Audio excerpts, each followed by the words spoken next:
บรรยากาศตอนนี้ก็ฝนตกมาร่วม 2-3 ชั่วโมงไม่มีทีท่าว่าจะหยุดง่ายๆครับคิดว่าคงจะตกแบบนี้ทั้งคืนครับ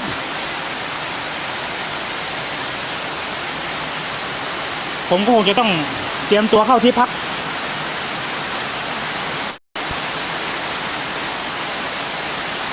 ฝนตกมากๆก็เล่นหนาวเอาการอยู่เหมือนกันนะครับฝนนี่สาดทำให้เสื้อนี้ชื้นครับผมอาจจะมีโอกาสที่เขาเรียกว่าปอดบวมครับ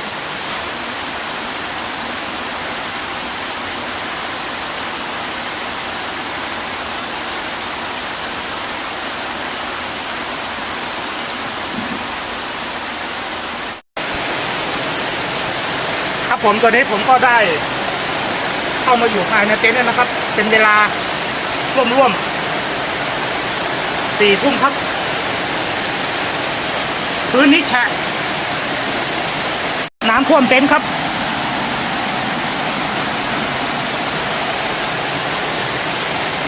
น้ำไหลมาด้านนี้ท่วมเต็นท์เอายังไงดีครับผม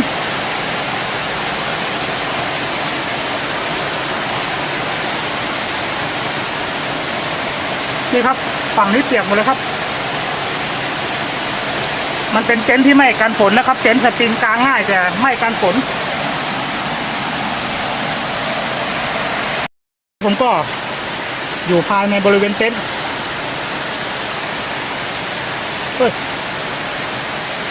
เป็นอะไรต่างๆบางทีเราบอกว่าไม่อยากเหมือนเราไม่ได้ยินเสียงนะครับแต่ผมจะทิ้งระยะไปสักแป๊บหนึ่ง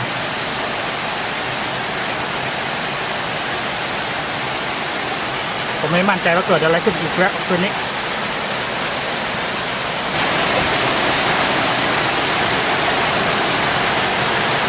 ผมเคยพูดหลายคลิปแล้วก็คนเฒ่าคนแก่เวลาเข้าป่าหรือมีอะไรทักเรามาทำให้เราอยู่ไม่เป็นสุขนี้ให้เราเงียบเข้าไว้ครับเหมือนกับเราไม่ได้ยินนะครับเป็นเงาเดินผ่านผมไปตรงนี้ครับ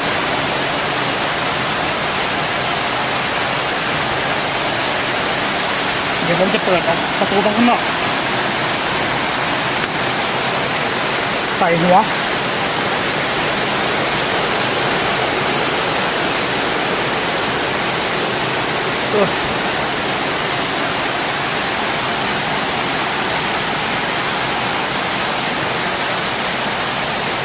ฝนตกก็เสียงดังครับ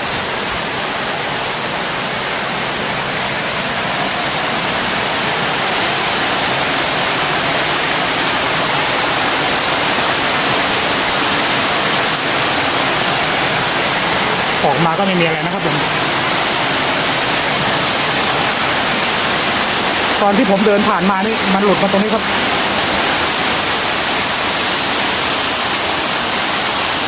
ช่วงที่ผมอยู่ในเต็นท์ก็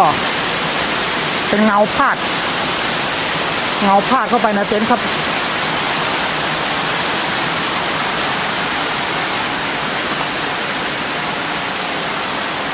แล้วก็เดินมาฝั่งนี้ผมก็ได้ยินเสียงเคาะตรงนี้ครับผมไม่ทราบว่า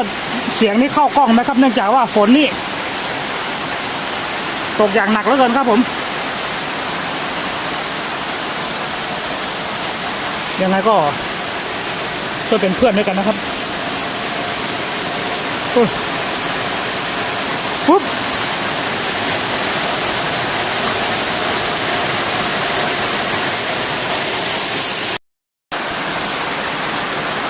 สำรวจโดยรอบก็ปกตินะครับแต่ก็แปลกใจเช่นกันผมไม่บางคนก็อาจจะเป็นพวกเจ้าที่เจ้าทางหรือผีไร่ผีนาที่คอยปกปักรักษาพื้นดินบริเวณนี้หรือบางคนก็บอกว่าจะมีศาลนะครับศาลที่เอาไว้เลี้ยงผีไร่ผีนานะครับ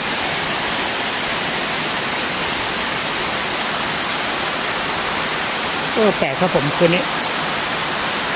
ยังไงก็ อยู่เป็นเพื่อนกันทั้งคืนนะครับทำให้ผมนอนไม่ได้แล้วครับน้ำท่วมเต็นท์ครับหลังจากที่เกิดเหตุการณ์ในระหว่างที่จะเข้านอนก็ทำให้ผมก็ไม่อยากหลับตอนนี้ครับผมเนื่องจากว่าฝนตกหนักแล้วก็มีอะไรมาเดินรบกวนเต็นท์เราจะดอดเวลาครับคล้ายๆกับว่าบางทีเราจะเคลิ้มหลับเหมือนเราครึ่งหลับครึ่งตื่นเหมือนเราจะฝันครับผม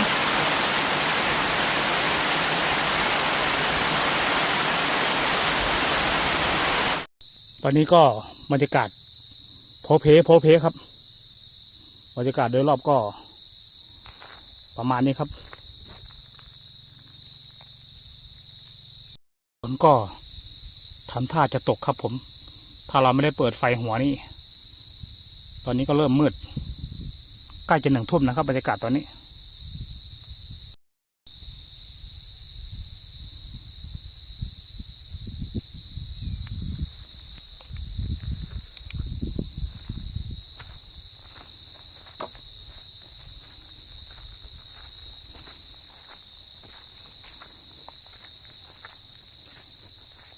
ต้นไม้ตัวนี้ก็เป็นต้นไม้ที่แห้งยืนตายนะครับ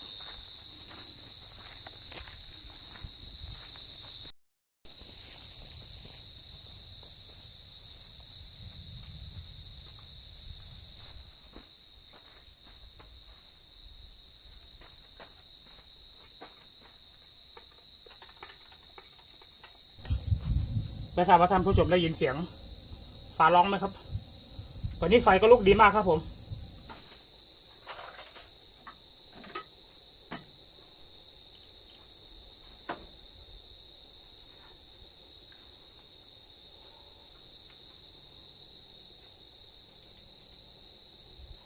ที่หลายคนชอบถามผมว่าทำไมผมชอบมาอยู่บรรยากาศแบบนี้ครับเนื่องจากว่าผมเป็นคนชนบทนะครับเกิดอยู่ที่ชัยภูมิก็ชอบใช้ชีวิตแบบนี้ครับมากกว่าที่จะอยู่ในเมืองหลวงบางครั้งเรามาอยู่กับธรรมชาติอยู่กับความเงียบสงบมันทำให้เราได้มีความสุขได้นั่งคิดอะไรคนเดียวครับ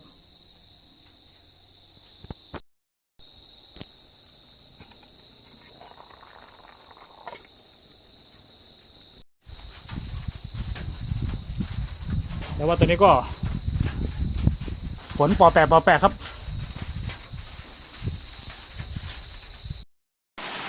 บรรยากาศตอนนี้ก็ฝนตกกระทบสังกะสีก็ได้บรรยากาศฟิลเป็นอีกแบบครับดีที่วันนี้เรามีกระต๊อบในไร่เพื่อที่ให้เราหลบฝนได้เป็นอย่างดีครับผม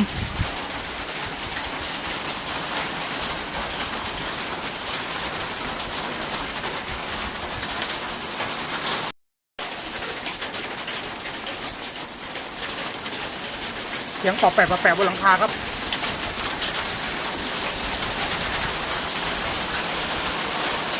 โอ้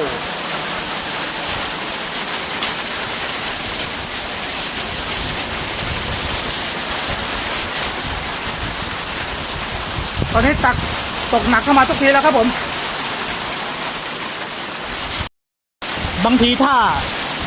ลมพัดเต็นท์เราแล้วก็หาอะไรหนักๆครับทับไว้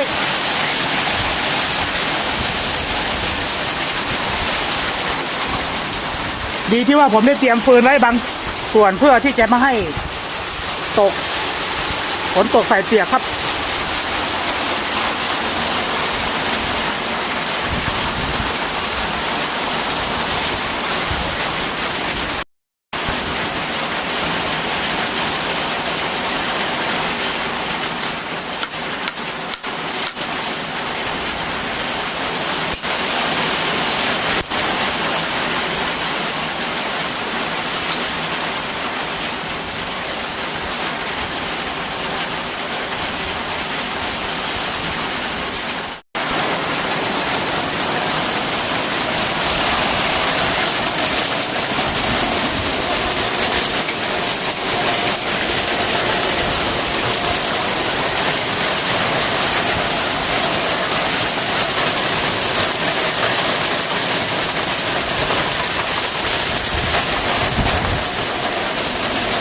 ตอนนี้ได้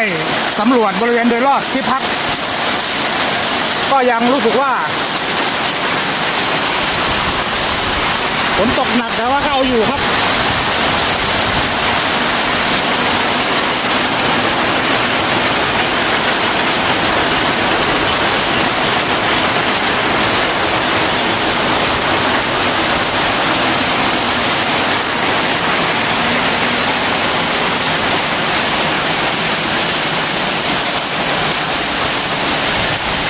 ฝั่งนี้มีโอกาสที่ฝนสาดอยู่บ้างครับเห็นเปลวละอองฝนครับ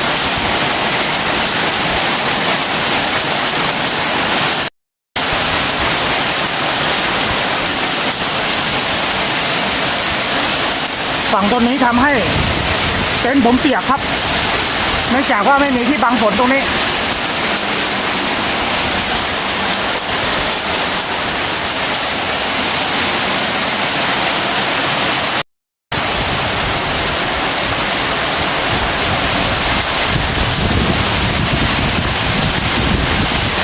ตกหนักขึ้นมาเรื่อยๆนะครับผม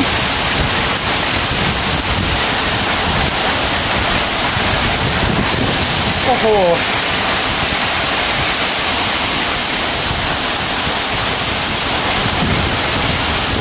สุดๆครับตัวนี้ฝนไม่ต้องพูดถึงครับกับข้าวก็ยังไม่เสร็จถึงแต่ข้าวเฉยๆครับ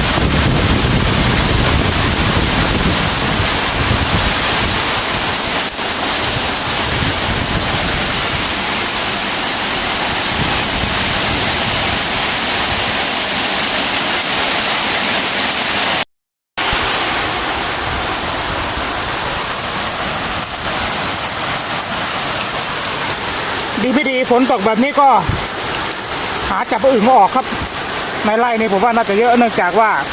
ส่วนมากเป็นดินทรายครับ